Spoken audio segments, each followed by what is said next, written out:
Welcome to XOR dread. अगर आपको असली हॉरर पसंद है तो लाइक और सब्सक्राइब जरूर करें।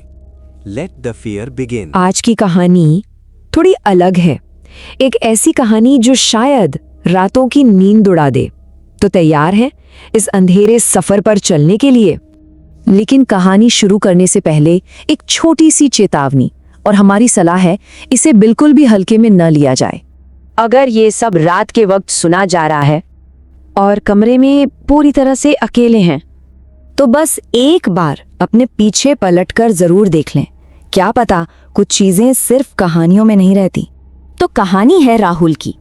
एक छोटे से बिल्कुल शांत शहर में रहता था, मतलब शहर के एकदम आखिरी छोर पर, एक ऐसी जगह जहां रात होते ही एक अजीब डरावना सा सन्नाटा पसर जाता था। ऐसी ही एक रात थी। घड़ी में वक्त हो रहा था ठीक 2:13, और इसी अजीब से वक्त पर राहुल की नींद अचानक टूट गई। और तभी उसे एक बहुत ही धीमी सी आवाज सुनाई दी, जैसे कोई बहुत धीरे से दरवाजा खटखटा रहा हो।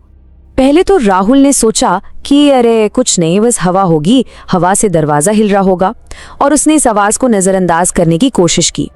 लेकिन वो आवाज फिर से आई, इस बार थोड़ी ज्यादा साफ, थोड़ी ज्यादा तेज। अब ये तय था कि ये हवा तो बिल्कुल नहीं थी। और बस इसी ख्याल के साथ डर ने राहुल को जकड़ना शुरू कर दिया। अब दिल तो जोर जोर से धड़क रहा था, लेकिन राहुल ने हिम्मत की। वो धीरे से बिस्तर से उतरा और दबे पांव दरवाजे की तरफ बढ़ा। दिमाग में बस एक ही सवाल था कि आखिर आधी रात को इस वक्त दरवाजे पर कौन हो सकता है। उसने बहुत हिम्मत जुटाकर अपना कान दरवाजे से लगा दिया, और तभी दरवाजे के उस पार से एक बहुत ही धीमी फुसफुसाहट वाली आवाज आई। एक ऐसी आवाज जिसे वो बहुत बहुत अच्छी तरह से पहचानता था। वो आवाज उसकी माँ की थी, और ये पहचानते ही राहुल के तो जैसे हाथ पैर ही कांप गए, मानो खून जम गया हो। क्योंकि एक खौफनाक सच्चाई थी, एक ऐसी सच्चाई जिससे वो भाग नहीं सकता था। उसकी माँ 3 साल पहले ही गुजर चुकी थी। राहुल डर के मारे पीछे हट गया।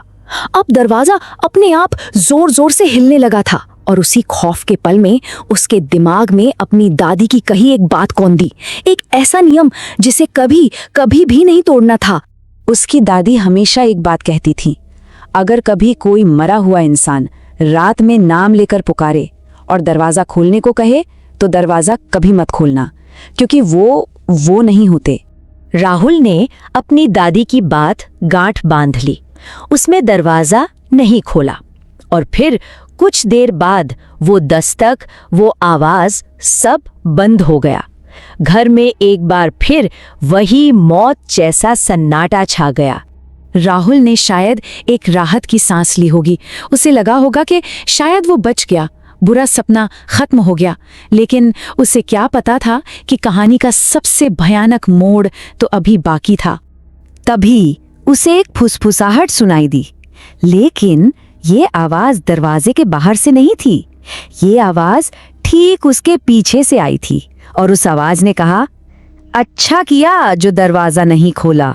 उस रात क्या हुआ ये तो कोई नहीं जानता। बस इसके बाद राहुल फिर कभी किसी को जिंदा नहीं मिला। जब लोग उसके घर की अंदर पहुंचे तो उसके कमरे की दीवार पर खून से लिखी बस एक आखिरी चीज मिली, और उस दीवार पर लिखा था, मैं दरवाजे के बाहर नहीं था, मैं तो पहले से ही अंदर था। तो सवाल अब भी वही है, एक बार फिर से जांच लिया जाए कि पीछे कोई है।